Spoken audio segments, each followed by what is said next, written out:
할렐루야. 안녕하세요. 네, 저는 서울 만민중앙선결교회 루시엘입니다. 오늘은 십자가에도 6번째 말씀을 전해드리겠습니다.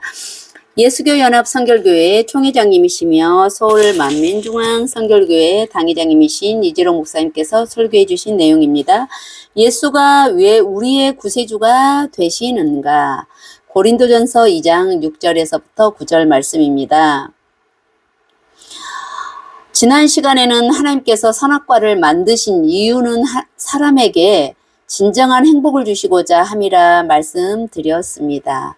오늘은 인류 구원의 길이 되는 토지 무르기 법과 구세주의 자격 조건은 무엇이며 왜 예수가 우리의 구세주가 되는지에 대해 말씀 전해드리겠습니다. 첫 번째, 선악과를 따먹고 사망의 길로 가게 된 아담. 사람이 불행을 체험해 보지 않으면 행복에 대해서도 느낄 수가 없습니다. 슬픔과 고통을 겪고 불행을 체험해 보아야 참된 행복의 가치를 깨달을 수 있고 자신이 행복하다는 사실을 중심에서 감사할 수 있습니다. 이처럼 상대성을 알게 하시고자 하나님께서는 선악과를 두시고 아담에게 선악과가 사망을 주는 과일임을 알려주시며 먹지 말라고 명하셨지요. 그러나 아담의 자유의지 가운데 두심으로 스스로 선택할 수 있게 하셨는데 결국 아담은 하나님의 말씀을 명심하지 못하고 사단의 미혹에 넘어가 선악과를 따먹고 말았던 것입니다. 그런데 어떤 사람은 아담에게 악이 있으니 선악과를 따먹은 것이 아닙니까? 라는 질문을 합니다. 아담이 선악과를 따먹은 것은 악이 있기 때문이 아니라 악을 받아들일 수 있는 자유의지가 있었기 때문입니다. 이러한 자유의지에 따라 하나님께 불순종하고 선악과를 따먹음으로 악이 성립되었고 이로 인해 악이 무엇인지 알게 된 것입니다. 오늘날 사람들은 죄악으로 물들어가는 과정을 보아도 아담에게 악이 들어온 과정을 이해할 수 있습니다. 예를 들어 자꾸 남을 때리는 아이들도 처음부터 남을 때린 것이 아니지요. 물론 원죄를 타고났기에 죄성 자체는 있지만 실제로 때리는 악한 습관이 들기까지는 그것을 받아들이는 과정이 있었던 것입니다. 먼저는 다른 사람이 때리는 것을 보고 자신도 따라 해보게 됩니다. 다른 아이를 때리니까 맞는 아이가 울지요. 그것이 재미있어 한 번, 두 번 반복하여 때리다 보니 나중에는 습관적으로 남을 때리는 아이가 되는 것입니다. 그러면 사람이 뱀의 미혹을 받아들이고 선악과를 따먹은 결과는 무엇입니까?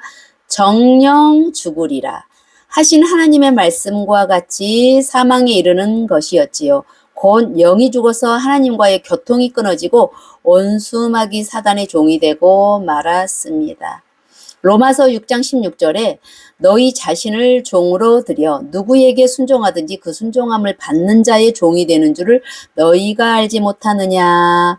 혹은 죄의 종으로 사망에 이르고 혹은 순종의 종으로 의에 이르느니라 말씀한 대로 아담은 죄에게 순종함으로 어둠의 주관자인 원수마귀의 종이 되고 만 것입니다.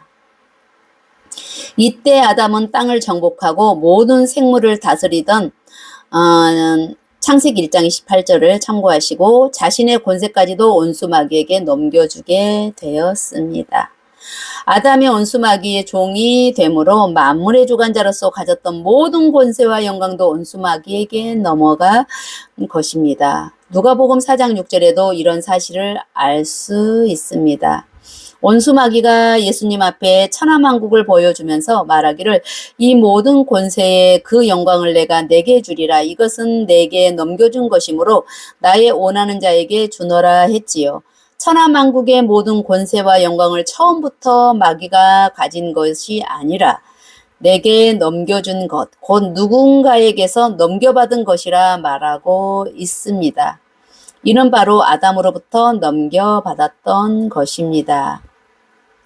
이처럼 만물을 주관하는 권세를 넘겨받은 마귀는 아담의 범죄 이후에 죄의 종이 된 인류를 점점 더 죄악으로 물들게 합니다. 세대가 지날수록 사람들의 마음은 악해지고 이 세상에는 죄악이 관영하게 되었지요.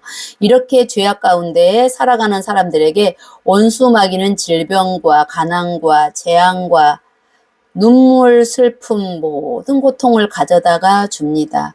그리고 결국은 영원한 사망인 지옥으로 끌어가는 것입니다. 그런데 사람을 만드신 하나님의 뜻은 사람이 지옥으로 가는 것이 아니라 이 땅에서 상대성을 체험하며 경작을 잘 받은 후에 영원한 천국에 들어가는 데 있습니다. 그러기에 아담이 선악과를 먹을 줄을 이미 아시는 하나님께서 맨 처음 인간 경작을 계획하실 때부터 죄에 빠진 인류를 구원하시기 위한 길도 다 마련해 두셨지요.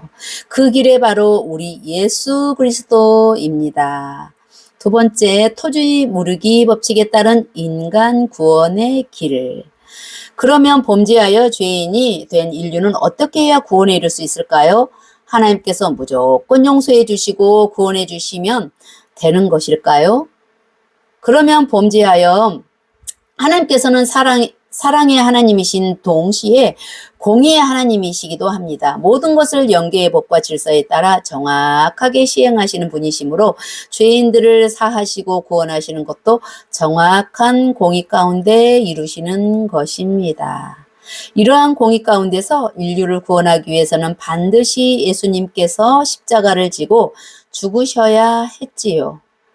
예수님으로 하여금 우리의 죄를 대신하게 하심으로 우리가 죄사함 받아 천국에 갈 수 있도록 하신 것입니다. 죄의 삭선 사망이라 말씀하신 대로 예수님께서 십자가를 지고 사망의 형벌을 감당하심으로 죄인들의 죄값을 치러주신 것입니다. 우리가 이 사실을 믿고 예수님을 구세주로 영접하면 그 믿음으로 말미암아 의롭다 하심을 인정을 받습니다. 보혈의 공로로 제사함을 받음으로 사망의 형벌에서 벗어날 수 있고 주님을 영접하여 하나님의 자녀가 된 사람들은 더 이상 원수마귀가 주관할 수 없으며 하나님의 축복 속에 살아갈 수 있는 것입니다. 그렇다면 왜 예수님만이 우리의 구세주가 될 수 있을까요? 바로 영계의 법칙 때문입니다. 이 세상에도 세상의 법이 있듯이 영계의 세계도 영계의 법칙이 있습니다. 사람이 사망으로 가는 것도 죄사함을 받고 구원에 이르는 것도 이 영계의 법칙에 의한 것이지요. 아담이 범죄한 후에 인류가 사망으로 가게 된 것도 죄의 싹선 사망이라는 영계의 법칙 때문입니다. 범죄함으로 원수마귀 사단의 종이 된 것도 사람이 누구에게 순종하든지 그 순종함을 받는 자의 종이 된다는 영계의 법칙에 의한 것이었지요.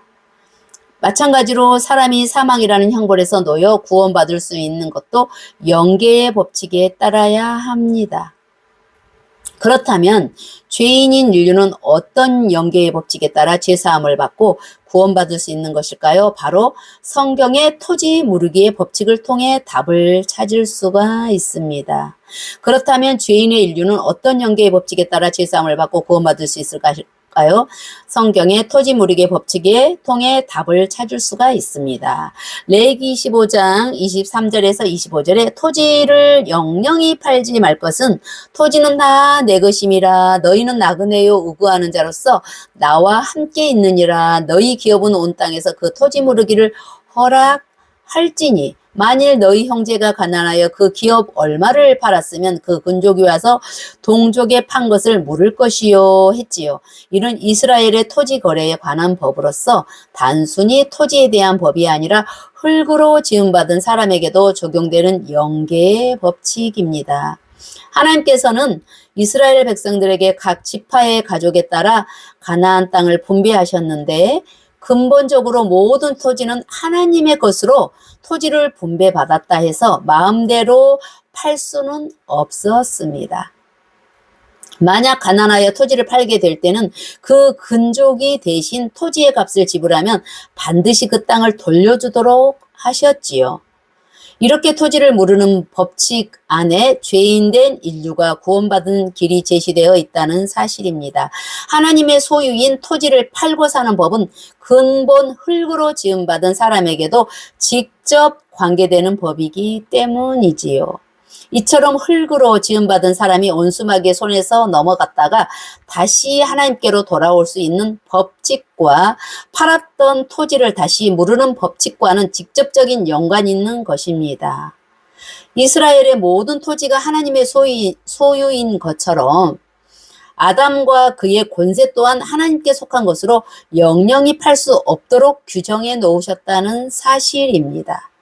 하나님께 속하였던 아담이 범죄하여 원수마귀에게 넘겨질 때 하나님과 원수마귀 사이에 계약된 법칙이므로 비록 아담의 원수마귀 종이 되고 아담에 대한 모든 권세를 넘겨주었다 해도 장차 토지 무르기 법칙에 합당한 자격을 갖춘 사람이 나타나면 원수마귀는 돌려주어야 한다는 것입니다.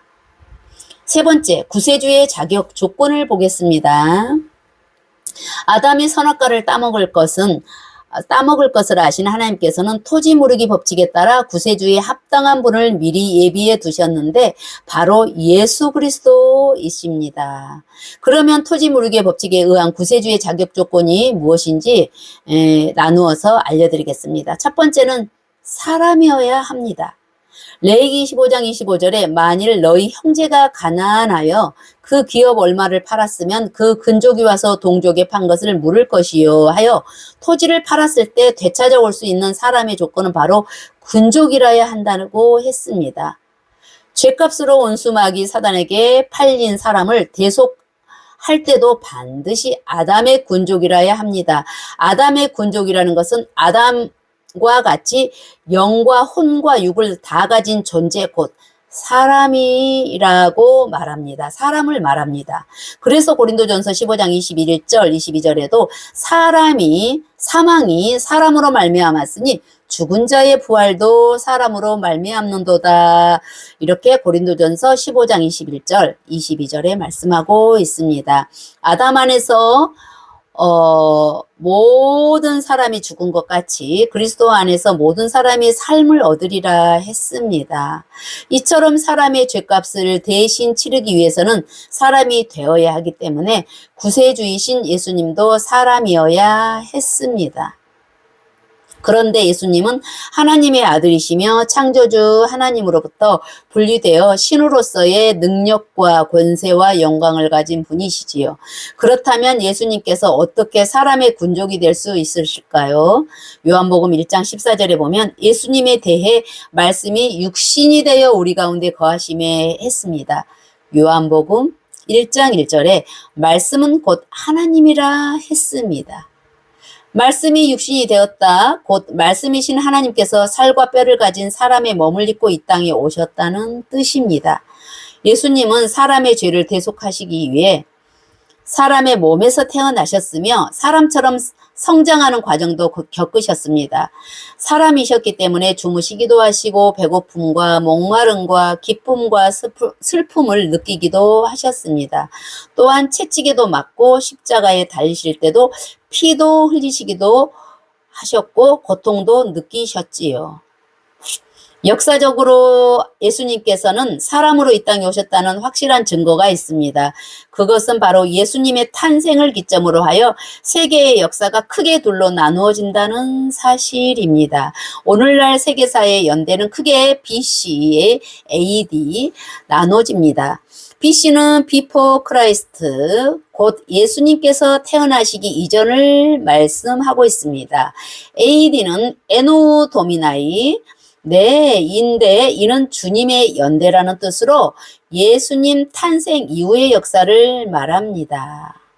이처럼 역사적인 기준 자체가 예수님의 탄생을 시점인 것만 보아도 예수님께서 분명히 사람으로 이 땅에 오셨음을 알 수가 있습니다. 예수님은 하나님의 아들이시지만 사람으로 오셨기에 구세주의 첫 번째 조건을 충족시킬 수 있는 것이지요.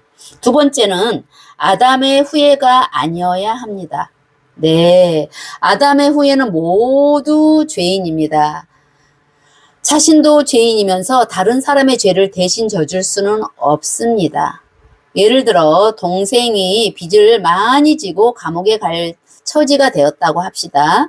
이때 형이 그 빚을 대신 갚아주면 동생은 감옥에 가지 않을 수 있습니다. 그러나 형도 동생처럼 빚을 지고 감옥에 갈 처지라면 동생의 빚을 갚아줄 능력이 없습니다. 마찬가지로 사람의 죄를 대속할 구세주는 사람이어야 하지만 그와 동시에 죄인이어서는 안 됩니다.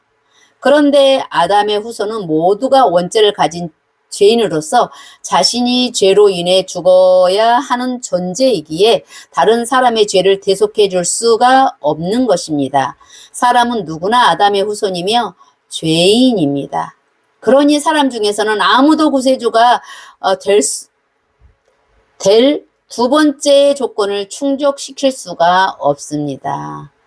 이처럼 세상에 오직 한 분 사람으로 오신 하나님의 독생자 예수님만이 사람이면서도 아담의 후예가 아니기에 구세주의 조건에 합당하신 것입니다. 그러면 아담의 후손은 모두가 죄인이며 예수님은 사람이면서도 아담의 후예가 아닌 이유에 대해서는 다음 시간에 이어서 알려드리겠습니다.